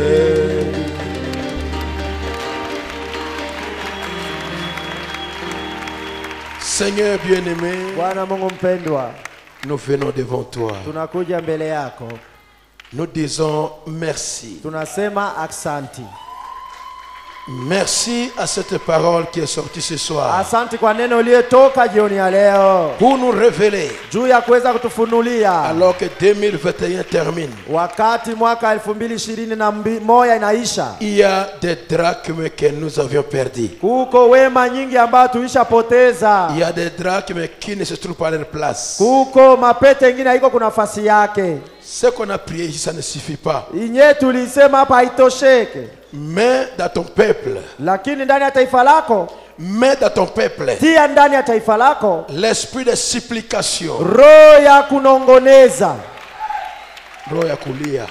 ya kulia na kusii, l'esprit de supplication, l'esprit de repentance, l'esprit de nettoyage, l'esprit d'inspection, Que chacun puisse s'inspecter. Kila mtu aweze kujichunguza. Pour voir là où elle a manqué de vertu. Jua aone wapi kwenye anapoteza wema. Et qu'elle puisse demander à toi. Na kuombe wewe. Car ces vertus ne sont pas dans le ciel. Kwa kuwa ile wema iko ndani ya mbingu. Ces vertus sont avec nous. Ile wema yote iko pamoja nasi. Car Dieu est avec nous. Kwa kuwa Mungu iko pamoja nasi. Le donateur tout excellent est près de nous. Muletaji wa kila zawadi mzuri iko karibu yetu. Qui nous donne ces drachmes là? Atupatie basi ile pete. Qui restaure les drachmes perdus? Aweze kurudisha ile pete iliyopotea. Qui restaure la pureté? Arudishe utawa. La piété. Utawa. L'amour fraternel. Upendo wa kindugu. La sainteté. Ile utakatifu. L'harmonie. Ile kupatanisho. L'humilité. Unyenyekevu. La concordance. Ile kupatana. L'unité. Ile umoja. Pas de sectarisme. Hakuna ile vikundi. Pas de haine. Hakuna chuki. Pas de désobéissance. Kusikue kutokutii. Pas d'entêtement. Kusikue kiburi. Pas de paroles rites. Kusikue maneno ya nguvu ya kuchoma. Pas de paroles pointillées. Kusikue maneno ya kisu. Pas de mauvais humains. Kusikue makasirani. Seigneur, nettoie-nous. Bwana utusafishe. Seigneur, nettoie-nous. Bwana utusafishe kabisa. Seigneur, nettoie-nous. Bwana utusafishe. Seigneur, nettoie-nous. Bwana utusafishe. Oui, Seigneur. Ndiyo Bwana. Prends tout. Chukua yote. Prends nos cœurs. Chukua mioyo yetu. Prends nos âmes. Chukua nafsi zetu. Prends tout, Seigneur. Chukua yote. Ôte la méchanceté. Tosha ukali, ubaya. La colère. Ukasirani. Les querelles. Tosha ugomvi. Les tiraillements. Tosha kukokotana. Oh! Oh! Oh. Seigneur. Bwana. Lave-nous. Utuoshe kabisa. Ôte la mondanité. Tosha kidunia. Ôte l'agissement mondain. Tosha ile matabia ya dunia. Ce comportement de prostituées. Ile tabia ya ukahaba. Ce comportement des inconvertis. Tabia ya watu wenye waokoke. Des comportements des incrédules. Tabia ya wasioamini. Ôte cela, Seigneur. Uitoshe Bwana. Donne-nous des comportements chrétiens. Utupatie tabia za Wakristo. Des chrétiens convaincus. Ya Wakristo ambao wamehakikishwa na imani yao. Véritables chrétiens. Hakika wenye Wakristo waliokuwa hakika. Circoncis. Waliotairiwa. Merci Père. Asante Baba. Chacun a prié. Kila mmoja wetu ameomba. Exauce-le. Umujibu. Amen. Et retourne avec nous. Na urudi pamoja Que nous nasi. puissions méditer la parole, continuer à prier chez nous. Tuendelee tena kuomba kwetu. Kunong'oneza neno na kuomba kwetu kwa nyumba. Amina. Et Seigneur, Na Bwana, que cette parole qui est sortie acha neno iliyohubiriwa trouve place dans nos cœurs. ichukue nafasi ndani ya roho zetu. Amen. Bénis les 10 000 offrandes qui sont Bariki sadaka continuées. na chakumi taokotwa sasa. Car on a demandé ainsi. Kwa kuwa tumeomba hivi. Au nom de Jésus. Mujina la Yesu. Amen. Amina. Tu peux dire Amen? Unaweza sema amina. Asseyez-vous. Kaeni. Le Barthélemy. Ndugu Barthelemy. Le temps est arrivé, on doit faire l'inspection. Wakati imeenea tuweze kujichunguza. Que ce qu'on a manqué, Ile yenyewe tulishapoteza. c'est le dépôt de Dieu, le magasin on possède. Lakini ile magaze ya Mungu haikose kitu nyesi tunakosa. Allons vers lui. Tumwendee yeye Mungu. Demandez, vous recevrez. Na muombeni na mtapokea. Il va nous donner Na hakika atatupatia la drachme qui a été perdue. ile wema au pete iliyopotea. Est-ce que vous le croyez? Je, mnaiamini? Amen. Est-ce que vous le croyez? Kweli mnaiamini vile? Merci beaucoup. Asante sana. Le frère Moïse Mbabeni vous salue dans l'amour parfait de Dieu. Ndugu Moise Babina wasalimu katika upendo kamilifu wa Mungu. Par le puissant nom de Jésus-Christ. Mujina kubwa la Bwana Yesu Kristo. Le frère Joseph Litele Ndugu Joseph Litele nous transmet une salutation du frère Jean-Claude Kabengele analeta salamu ya ndugu Jean-Claude et Kabengele le frère de tabernacle na wandugu wa maskani de la chaise vide du pasteur Kayembe. ya kiti ya chaise vide ya mchungaji Kaembe. La sœur Zoé Biwaga remercie le Seigneur Dada Zoe Biwaga anamshukuru Bwana car elle était gravement malade. kwa kuwa alikuwa anagonjwa sana kabisa. Elle a appelé le pasteur par téléphone Alimuita mchungaji kupitia simu et elle fut totalement guérie. na pale akaponeshwa mara moja. La sœur Joséphine Mouteba Dada Josephine Muteba remercie le Seigneur pour l'avoir guéri de la maladie qui la tourmentait. anamshukuru Mungu kuponyesha na magonjwa yalikuwa na Le mzulumu. frère Ben Shabani Ndugu Ben Shabani remercie le Seigneur pour l'avoir protégé de l'incendie à la maison. anamshukuru Mungu kumulinda ajili ya ajali ya moto nyumbani.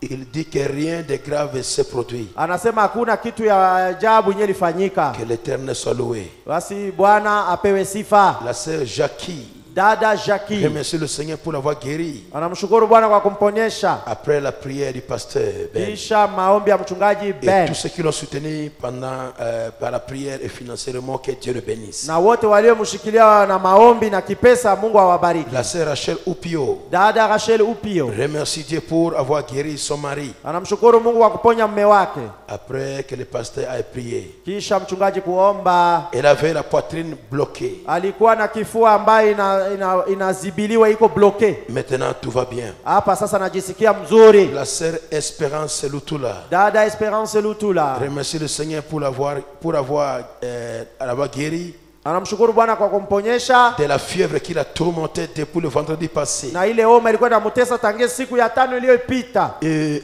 ce matin à 7 heures, Na leo asubuhi wakati ya 7h elle a appelé le pasteur par téléphone alimuita mchungaji et kupitia elle a simu été guérie à quelques minutes na après. yeye pale akaponeshwa tu dakika chache kisha Le kumwombea. frère Kams aussi remercie le Seigneur pour sa guérison miracle. Ndugu Kams anaomba Mungu akumponesha pale pale.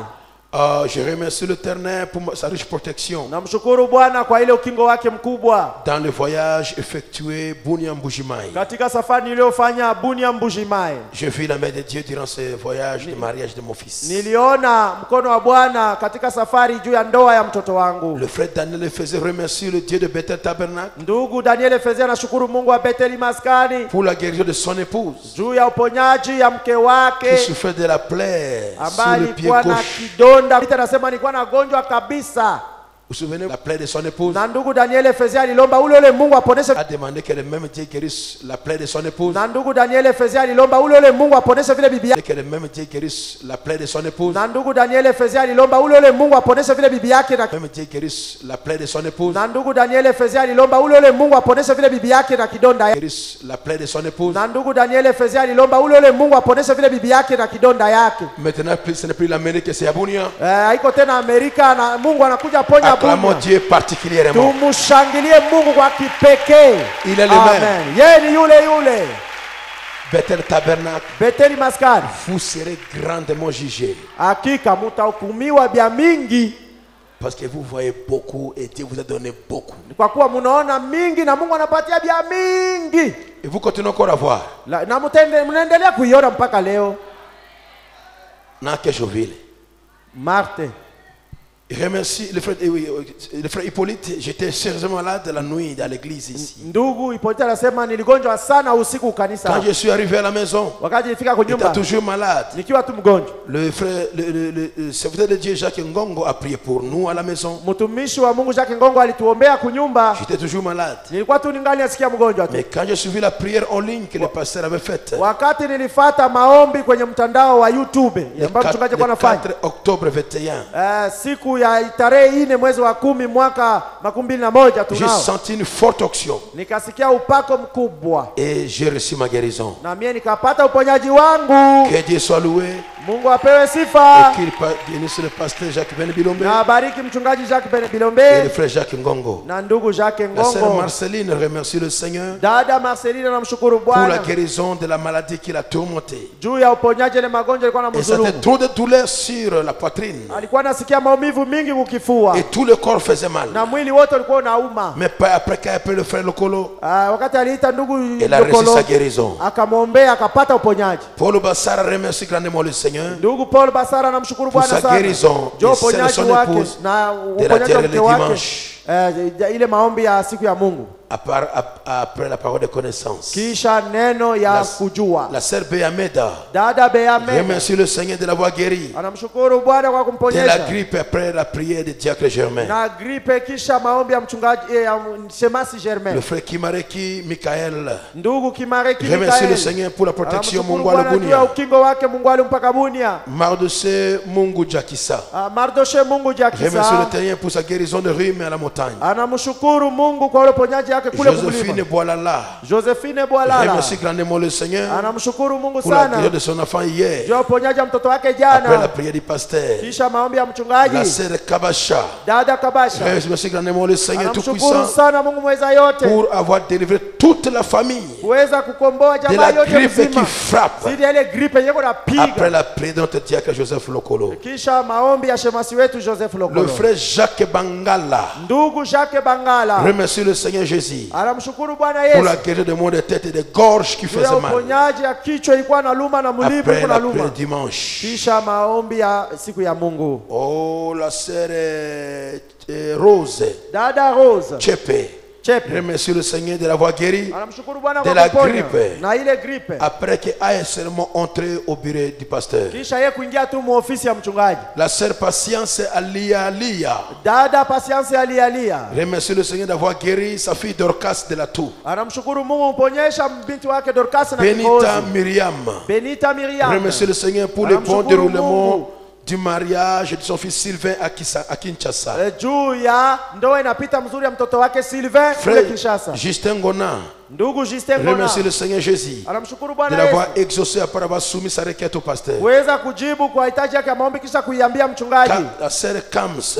Dada Kams. Remercie le Seigneur anashukuru Bwana de l'avoir guéri elle et ses enfants. Yeye na watoto wake. De maux de ventre. Na ile maumivu ya tumbo. Naoma. Après la prière. Kisha maombi. Par le pasteur au téléphone. Na mchungaji kupitia simu. Espérance Kakule. Espérance Kakule. Remercie le Seigneur anamshukuru Bwana de l'avoir guéri de la constipation. Na ile constipation. Dimanche par la parole de connaissance. Siku ya Mungu iliyopita kupitia neno la Anewa. Ndugu Joshua remercie le Seigneur pour de nous avoir guéri de la grippe. Na ile grippe. Après la parole de connaissance le dimanche. Kisha neno ya ujuzi siku ya Mungu iliyopita. Nathalie Azapana. Nathalie Azapana. Remercie le Seigneur anamshukuru pour Bwana la guérison du de son petit frère Shadrach. Après la prière de Joseph Lokolo. Priscille Neema. Remercie le Seigneur car le dimanche elle était gravement malade. Mais après avoir appelé le pasteur par téléphone, elle fut totalement guérie.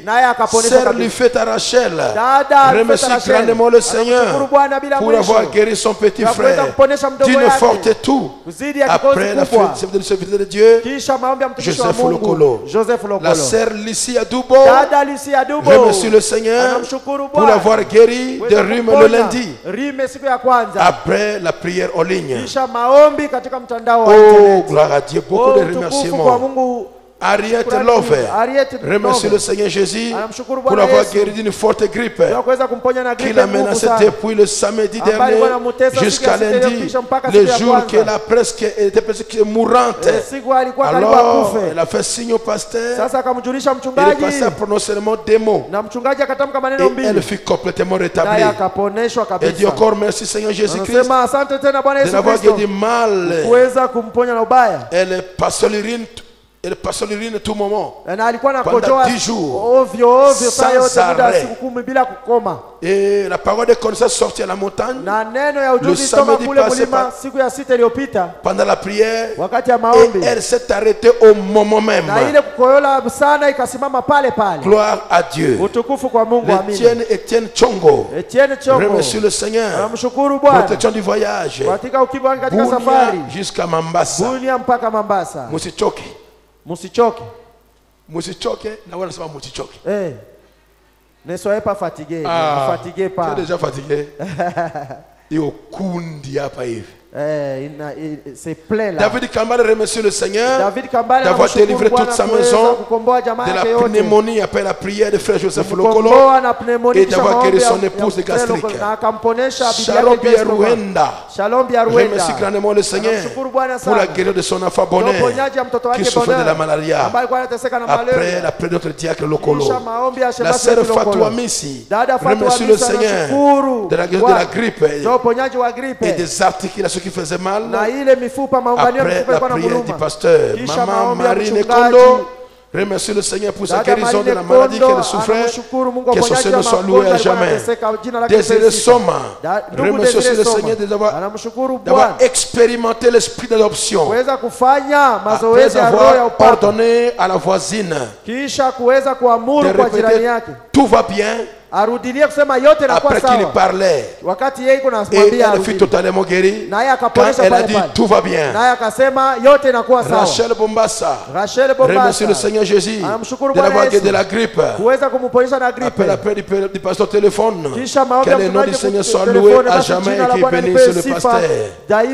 Je remercie seulement le Seigneur et mon sauveur Jésus-Christ pour ma guérison et celle de mes deux enfants, Marie-Ange et Rachel. Nous avons tous été frappés par la fièvre, tout rhume, malaise. Après la prière des serviteurs de Dieu, nous avons tous été guéris. Que le nom du Seigneur soit loué. Marthe Viumira remercie la guérison de sa fille Ketia. Sœur Kambale remercie la guérison de son fils Benjamin Siwakania qui avait la myopie. Et la femme ne pouvait aller de loin. Après la prière du dimanche au bureau du pasteur, la femme a commencé à voir loin instantanément. La myopie est partie. Le frère Léon remercie Dieu pour sa guérison de son enfant. La sœur Deborah Ngaburo remercie Dieu pour avoir guéri son mari. Le dimanche, grâce au mot prononcé par le pasteur au lieu du mariage. Le frère Arima Samba remercie Dieu de l'avoir protégé de Biakato jusqu'à Bunia après l'enterrement de son fils. La sœur Tété remercie Dieu pour la guérison de son mari. La sœur Anifa Dimba remercie le Seigneur pour sa guérison également. Elle est sortie de l'hôpital. Elle est bénie aussi le pasteur, tous les frères et sœurs de Bethel. C'est Fassé Bihamba remercie Dieu d'avoir pour la guérison. Hier, par le message de téléphone que le pasteur lui avait envoyé. Oh là là là là là. Ok, je garde ça, je vais lire ça demain. C'est pas mauvais.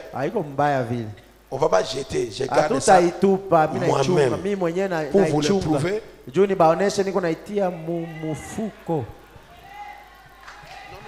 Non, près du cœur. Pour vous dire que je vais lire ça demain. Maintenant, on a des requêtes. Benita grippe. Avec Nathanaël. Eugène. Mot d'estomac. Et céphalée aiguë. Eline Mbouzou demande la prière pour sa mère hospitalisée à Isiro. Qui sont malades. Rachel Ambema et Bibi Chambema. José Losambe souffre de maux de tête aiguë et la malaria. Tout aussi. Rachel Nganzu. Tout rime. Et la femme Boaz à Djokombe. Sifa Priska va aller à Kampala. Sylvie Makuta. Besoin de prier des saints. Pour les démons des maux de tête et des dos qui te font mal. Priscille Neema. Demande la prière pour la femme David souffre de diarrhée. Le frère Léon a besoin de la prière pour son épouse. Et des autres enfants frappés par la grippe. Kassur grippe. Nathalie. Tout gorge faisait mal. Léa Koso vertige. Au nom de Jésus-Christ, je vous ordonne d'être guéri. Et je vous déclare guéri. C'est fini. Lèvons-nous debout. Seigneur, nous retournons maintenant. Retournons avec nous dans nos maisons en sécurité, sans accident, ni un incident malheureux. Nous chassons Omicron. Nous chassons Omicron. Éloigne-toi de chaque personne qui piétine cette église. Au nom de Jésus-Christ. Amen. Amen. Dis-moi Amen. Allez dans la paix du Seigneur. À nous le voir demain. Demain, je vais parler que 10 minutes. Et nous allons prier. Alors retourne en priant. Retrouve le drachme que tu as perdu. Que Dieu vous bénisse. Le frère Arima Samba est revenu. Il avait perdu son enfant. Arrêtez-vous un peu. Et écoutez-moi. Le frère Arima Samba avait perdu son fils là-bas Biakato. Il est revenu le lundi. Il est derrière la prison. Allez lui dire condoléances. C'est notre frère. Est-ce que le frère Arima, s'il n'est pas là, il est à la maison. Que Dieu bénisse. Tout va bien, tout va bien, tout va bien. Au nom de Jésus, tout va bien. Au nom, tout va bien, tout va bien, tout va bien. Au nom de bien, tout va bien, tout va bien. Au nom de Jésus, tout va bien. Pour mon âme aujourd'hui. Et voilà pourquoi nous chantons. Tout va bien, tout va bien, tout va bien, tout va bien. Et voilà pourquoi nous chantons, tout va bien, tout va bien. Et voilà pourquoi nous chantons, tout va bien, tout va bien, tout va bien. Au nom de Jésus, tout va bien. Pour mon âme aujourd'hui.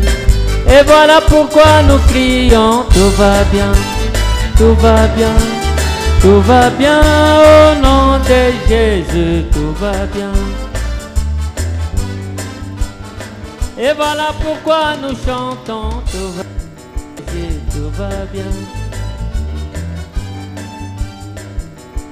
tout va bien.